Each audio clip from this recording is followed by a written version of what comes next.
The unsurpassed, penetrating, and perfect truth is seldom met with, even in 100,000 myriad kalpas. Now we can see and hear it. We can remember and accept it. I vow to make the Buddha's truth one with myself. Homage to the Buddha. Homage to the Dharma. Homage to the Sangha. Well, I do have a title for this talk. Whether I have the rest of it or not is up to be seen. But the secret of life is will, and words are its key. We're celebrating Achalanatha's Festival today. And his mantra is, by our own wills and vigilance, may we our fetters cut away. May we within the temple of our own hearts dwell, amidst the myriad mountains. Hail, hail, hail. Our Master Jisho always used to say, don't forget the hail.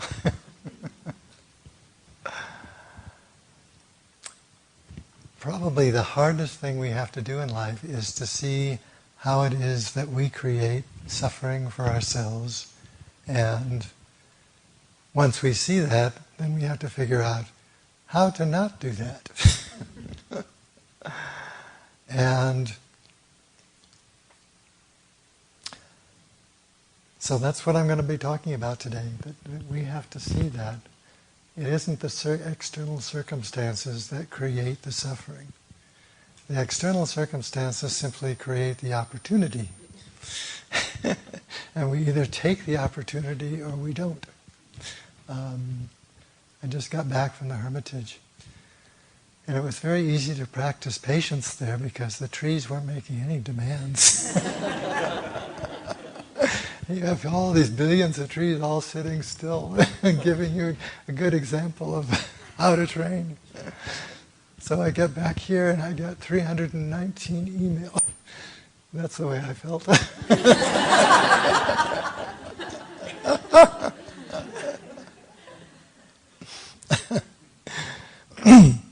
And about 100 of those in, I got one from the bank, and I tried to log on to my bank account.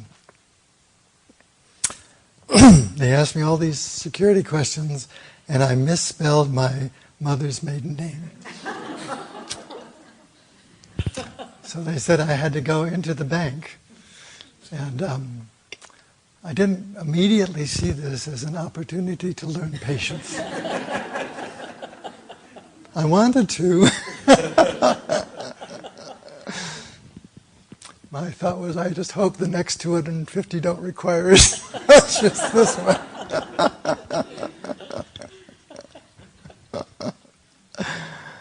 Every day we're offered opportunities.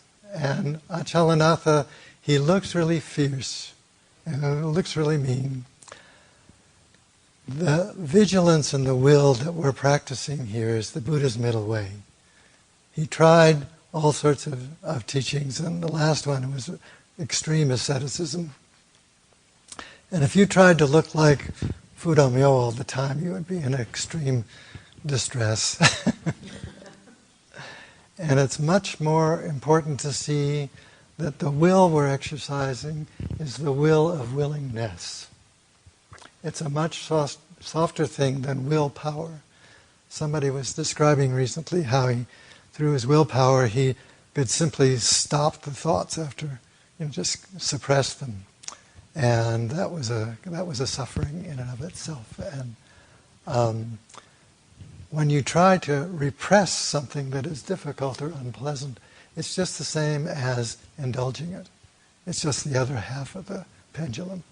And what we have to do is find that we can change our relationship to the thoughts, change our relationship to the difficulties. So my getting upset with the banker was simply a habit. When somebody tells you you can't get what you want and you've got to go to town to correct this, I'm programmed to be impatient. So I think about, I notice all the times, not all the times, but I notice that I'm very prone to being, what's it called? This is what happens when you get old. The word isn't there. Impulsive. I'm very impulsive about stuff. Even as a child. And I was reading Thich Nhat Hanh's book, and he was talking about learning pieces every step. And one of the chapters was about when he was 4 years old, his mother would bring him home a cookie from the market when she would shop. And he would spend the next half an hour eating that cookie as slowly as he could, and playing with the dog, and sitting in the sun, and having just making it this beautiful, fun thing. Well, I don't think I've ever had a meal last more than about 15 minutes. I just slurp it down.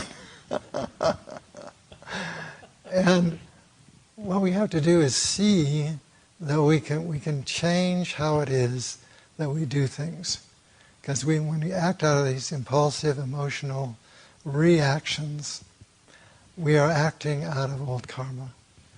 And until we can see that with compassion, that's the crucial thing. If you look at it with judgment, you simply can't see it. The judgment is already the end of the road. You've already concluded all there is to, you've got to learn from that situation.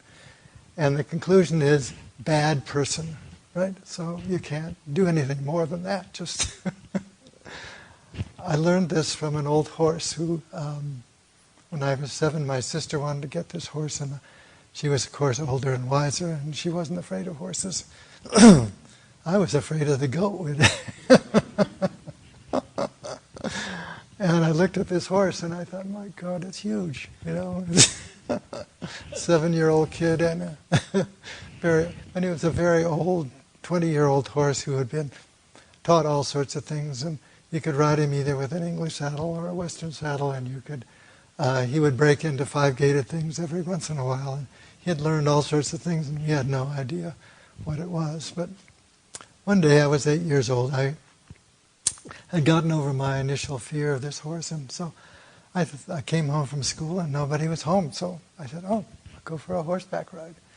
And I got the saddle on, and I got the bridle on.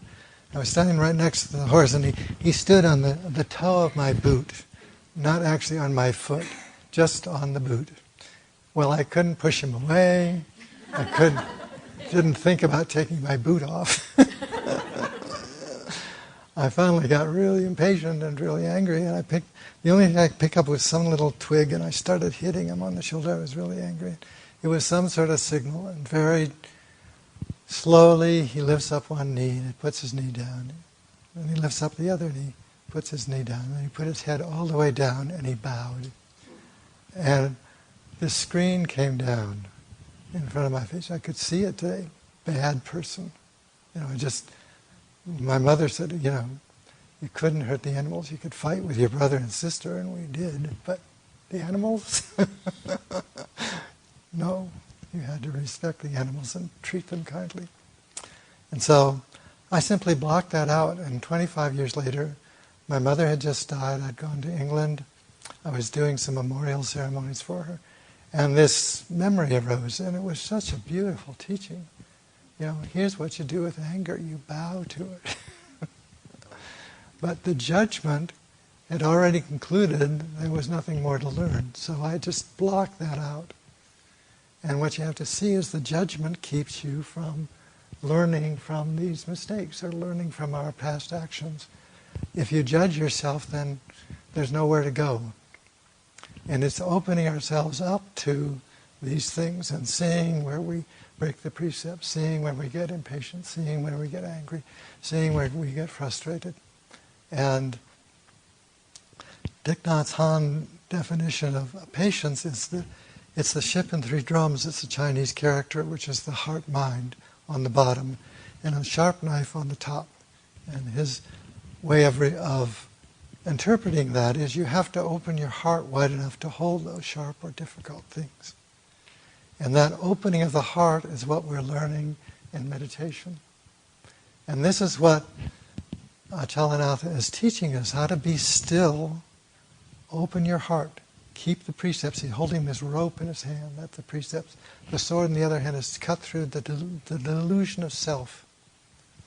And we have to see that we have that choice. So we sit there, we've made a mistake, or we've gotten angry or fearful, or whatever it is that's come up.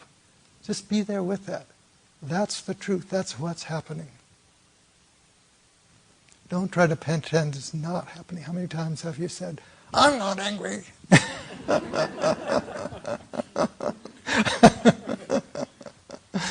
And it's opening ourselves up to the truth. And the truth is that the mind chatters, we act impulsively, we've got all this old karma, our greeds, angers, fears, frustrations, and all of that. And we have to change how we deal with these things. We have to change our perception. Can you welcome the man on the telephone that tells you you have to go to the town? Can you say, thank you very much? I didn't, but I'm learning. And maybe the next time it did happen. I went into the bank and he fixed that problem. Well, I have another bank account where I couldn't get into. I had to go home to get into that bank account.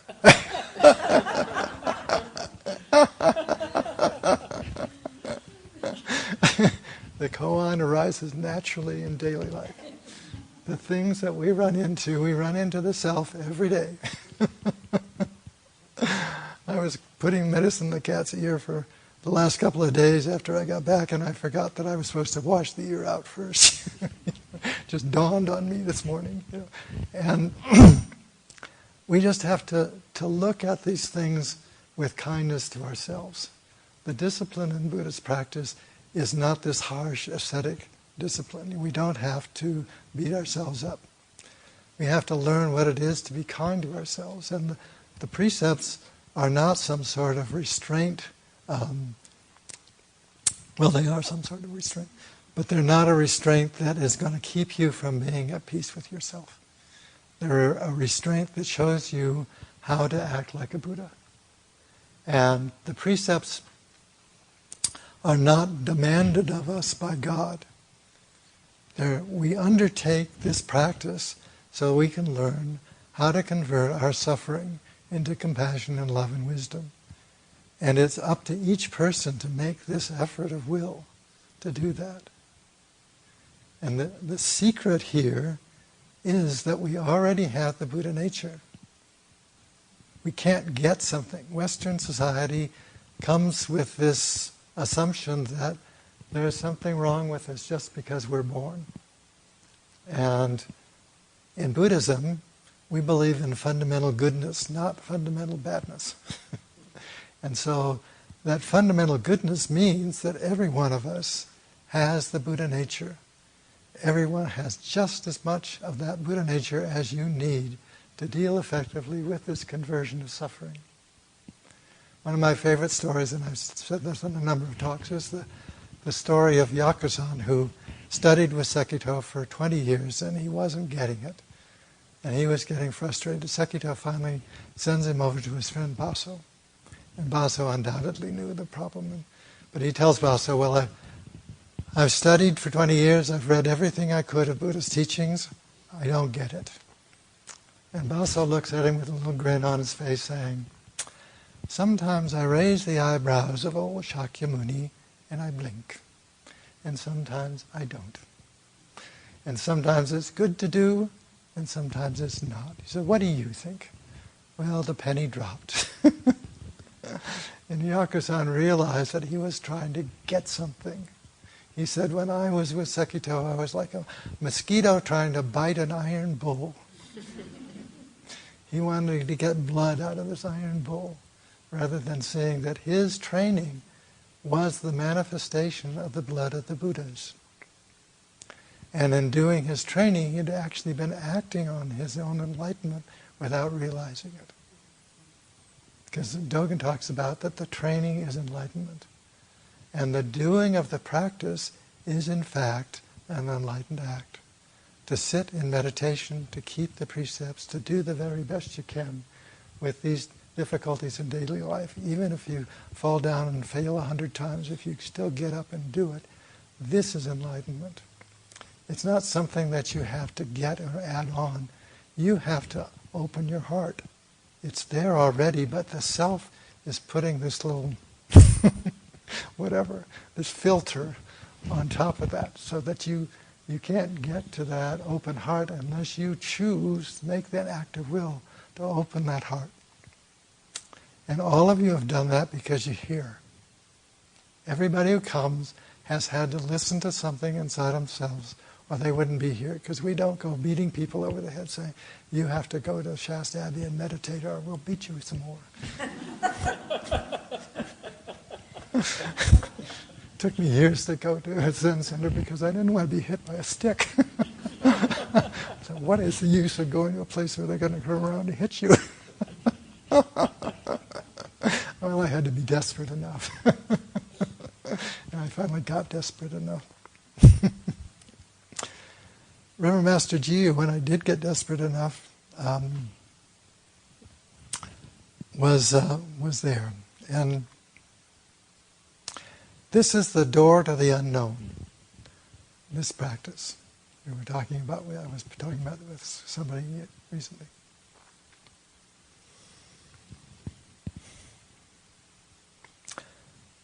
When I lost this job, I was upset. I walked around San Francisco for 5 hours or so. And I came across Zen Center, so I tried to go in. The door was closed. So I said, go away, come back in a week. I got a half a block away, and I remember the story from Kafka about the man from the country who comes to the gate of the law.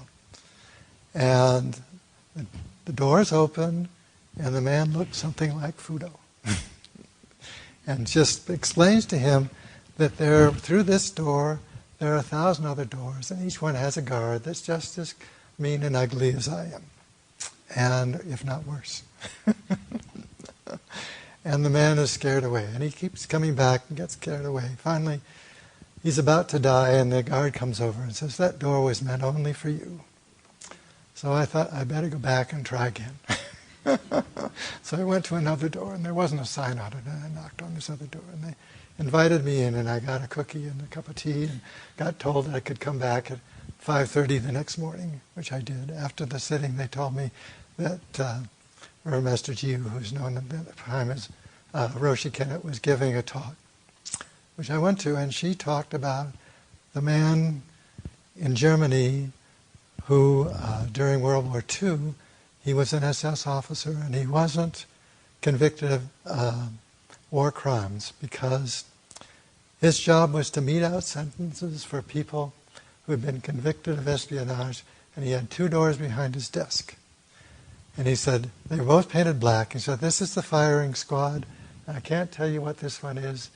You get your choice. And this is our choice in life. We can just do the same old thing, go to the firing squad, die at the end of our life, and do it all over again. Or we can go through the door of the unknown. She said, this is Zen practice. And I was thinking, what kind of torture is going to be worse than the firing squad? Well, he wasn't tried as a war criminal because he had a car with its engine running, waiting to take anybody across the Swiss border who had the courage to take it. And I don't know how many, if any, took it. But this is our choice in life. We're born with a bunch of karma, and we either convert that and do something about the self, or we die and come back again and do it again. Firing squad or whatever, it might be cancer this time or heart attack. And our choice is to decide, what am I going to do with my life? How do I see my purpose? Because we do have a purpose. And that spiritual purpose is open to anyone who has the courage to go through the door to the unknown. But you've got to confront Fudo here. And he does look fierce, but he's an aspect of compassion. And we like compassion to look like this beautiful lady that Master Mokugen painted. But compassion is sometimes the traffic jam when you're in a hurry. the man at the bank who tells you have to come in. If we can see these little difficulties as an opportunity to learn, rather than somebody's getting at me, or I was at the Hermitage once, and I saw this really big snake catch a fish, and I just couldn't leave it. So I went and got the snake grabbers, and I knew I could get him because he was distracted. And the snake grabbers put a padded thing around the snake's neck and hold him. So I got him on the grabbers, and he dropped the fish. Fortunately, he went back in the pond. But he was angry. I'd just taken his lunch, probably his dinner too, and he was wiggling, and he was taller than I was long. And I got him in the bucket, and it was a special bucket for this kind of thing that had a little thing in it so he could get air. And I got the lid on, and I went into the house to get the car key to drive him away. And I came back out, and I was kind of upset. This was a big snake. And I tripped, and I knocked the bucket over, and he got loose. I had to go back, get the snake grabbers, find him again. It was an open area. He was having a hard time on the gravel. Got him in there.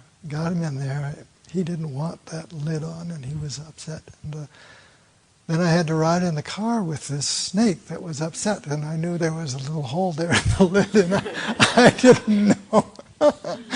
I didn't want this big angry snake to be running loose in the car. So we did the scripture for the removal of disasters at this ceremony. Well, I did that for about 20 minutes, that I took him down to be far enough away so he wouldn't come back. So I went down this forest path, and this very narrow little path, and I opened the lid up, and there he was, totally relaxed. He was very happy to be in this little cave. He's all curled up. He was more relaxed and at ease than I was. And he was teaching me, cool it, there's no problem here. So I said, okay, but he didn't want to get out at that point. So I turned the bucket over and planted him there on the ground, but I put him between me and the car.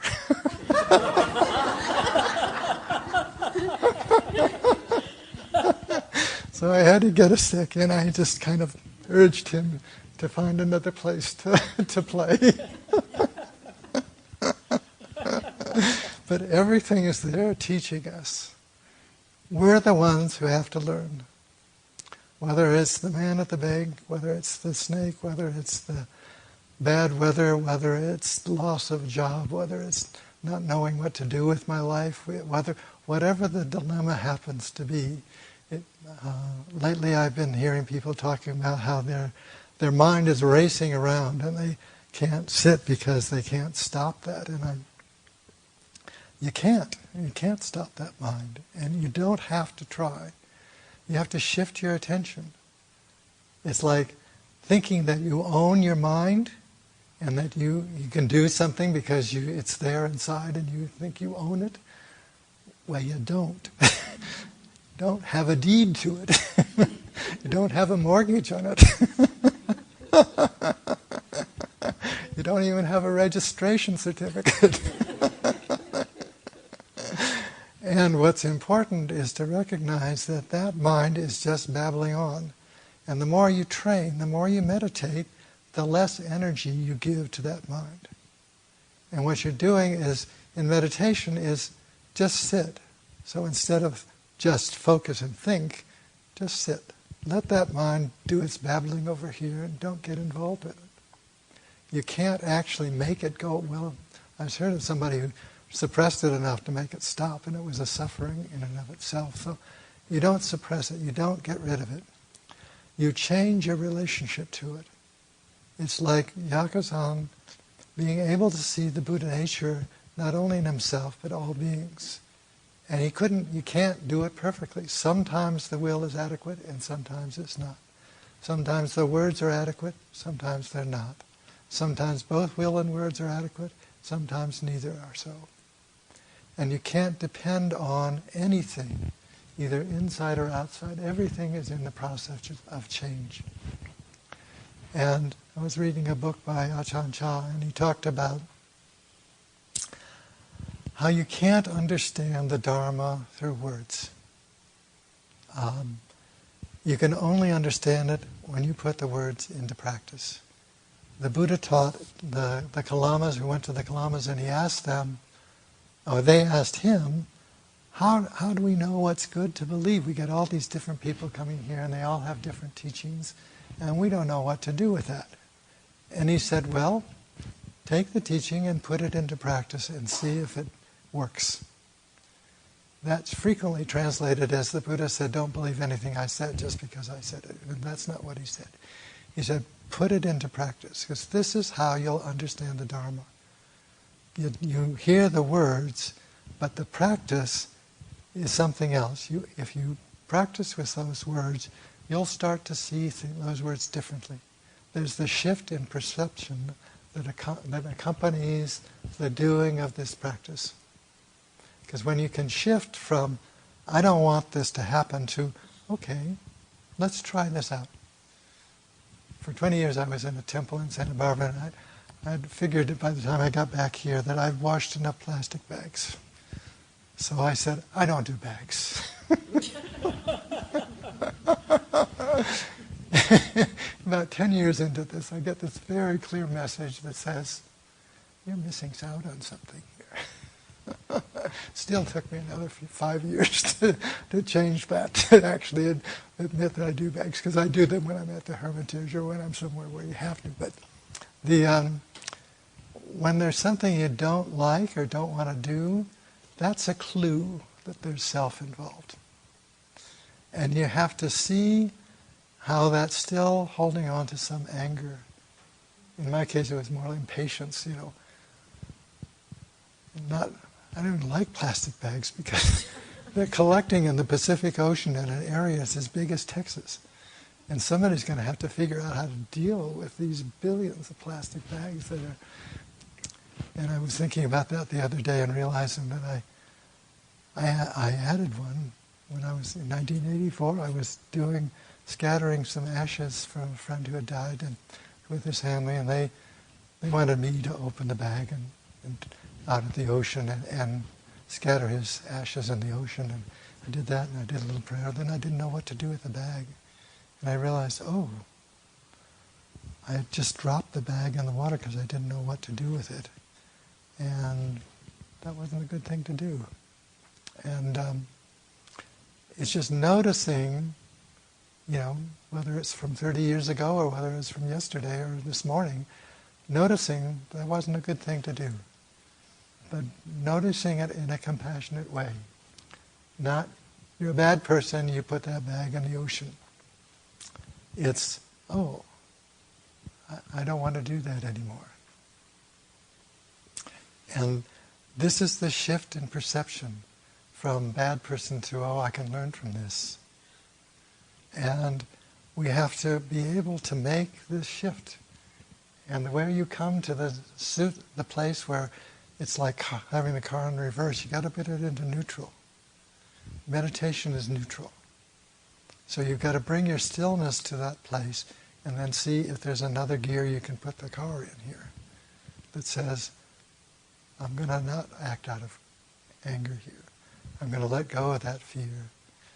I made a list of my fears once, and they'd all happened in some form or another, and they weren't so bad.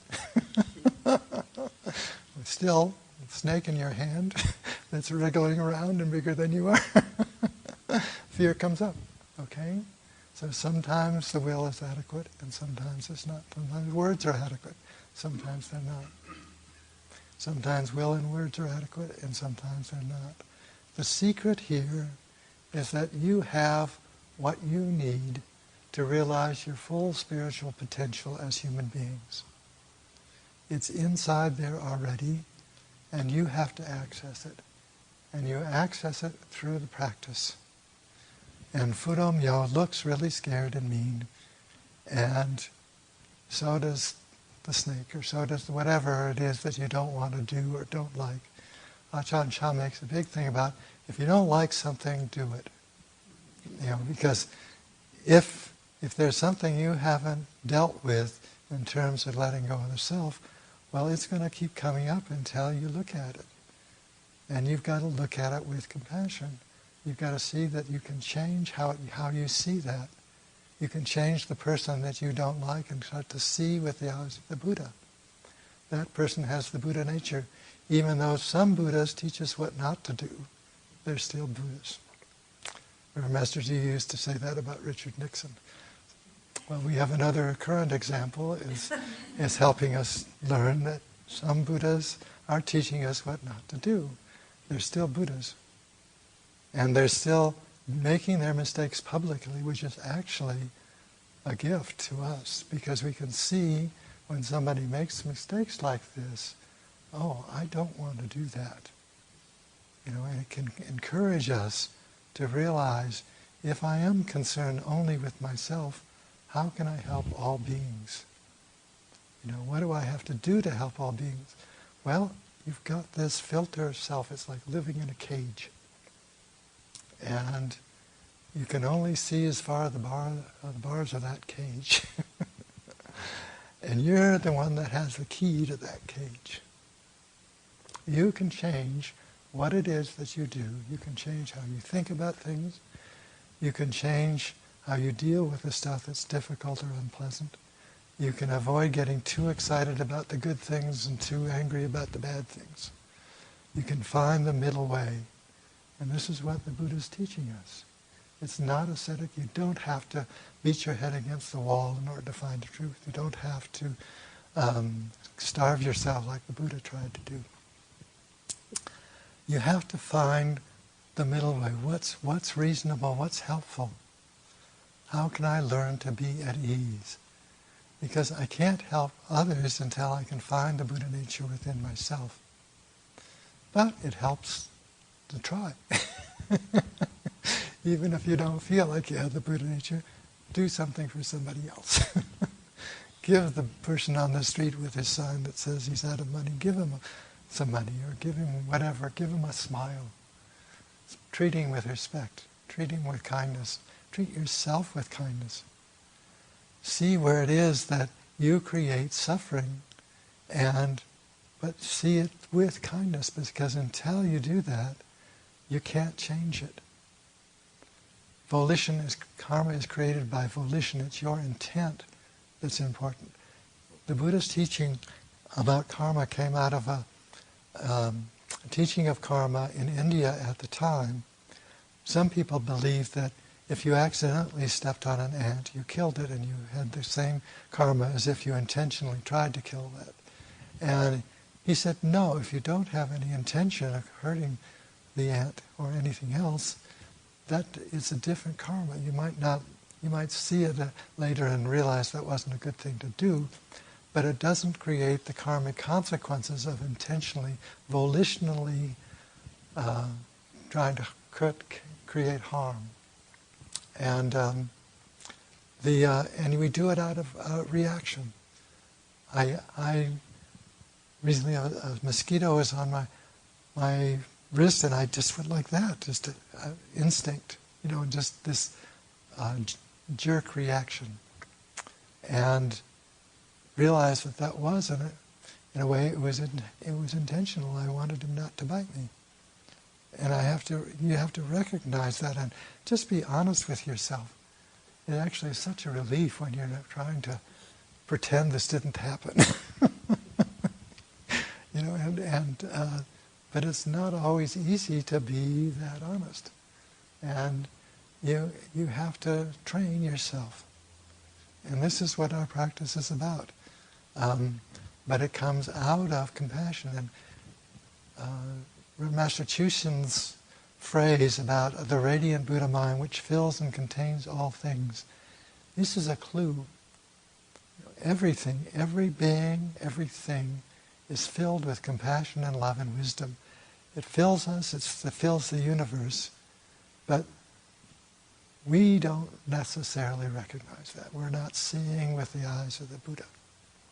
We don't realize that this little cage of self is keeping us from realizing this infinite compassion and love and wisdom that fills the universe and fills us, fills everything. Oops. This is the microphone that allows you to hear me because I don't speak loudly enough. I mumble because I'm lazy.